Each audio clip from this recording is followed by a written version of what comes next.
Alright, well, welcome to Sculpting Thoughts.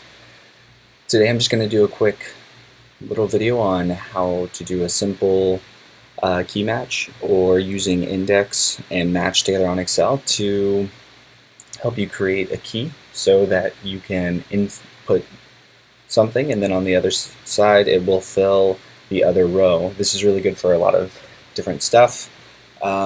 But mainly if you have really long lists that you need a matched object from and you have the first object. But let's go ahead and get to it, and here we go. So first you want to create a just a simple line here, and it'll be filled with numbers. I'm just going to do it the quick way. But this can be anything that you want. It can be names, numbers, whatever. The second row, do something else so that you can see the effect. For mine, I'm just going to use colors. Get a few in here.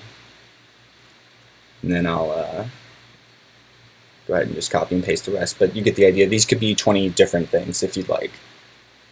Next, I'm going to go ahead and create the row for the key itself, and again these could be in any order. I decided to do a reverse order just so you could see the effect, but it could be random order if you have a particular input. That'll be in any order, it'll do any number that you'd like, but this is just reverse order so you can check it and see how it works. I'm going to go ahead and put titles in here. It's got the numbers, a few colors, the key, and then the output. And you're going to use index for this next part. Index is made up of 3 different things, but first you're going to want to put what you're indexing.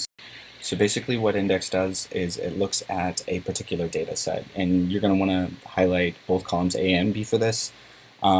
If you're doing multiple different rows, you can highlight all of those, but for us it'll just be these 2. And you could make this extended all the way if you wanted to do A and B. If you wanted to add more later, that would work as well. I'm putting the money signs in just so it stays still because you don't want it to adjust. If you do want it to adjust, leave the money signs out. But what the money signs do is just make it to where it doesn't change as you drag it down, because we're going to drag this down. Second, what it's going to ask for is the column that you want. And so what you're going to do is that you want it the same column as the number is and on the first one.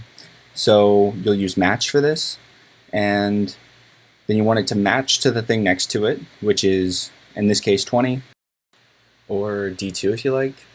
And then you want to go ahead and add the array, which in our case will be what you want the item to search through. So you want to search for 20 in the numbers column.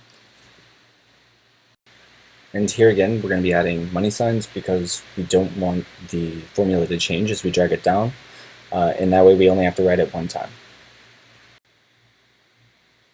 And then there's different match types. 0 just means that it's an exact match, but there's also 1 and -1, and I'll go over that in another video. But for most purposes, 0 is going to be what you want.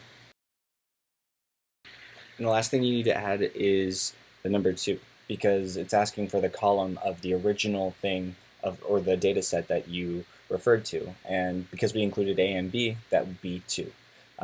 Numbers is 1, and B is 2, or colors is 2. So what we've done here is we've taken the first part and we've said, hey, this is an index. The second part, this is what I'm indexing. The second part is, this is the row.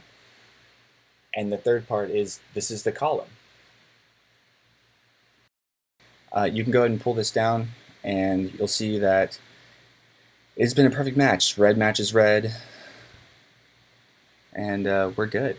And yeah, that was pretty easy. So I hope you guys enjoyed this, and look forward to seeing you next time.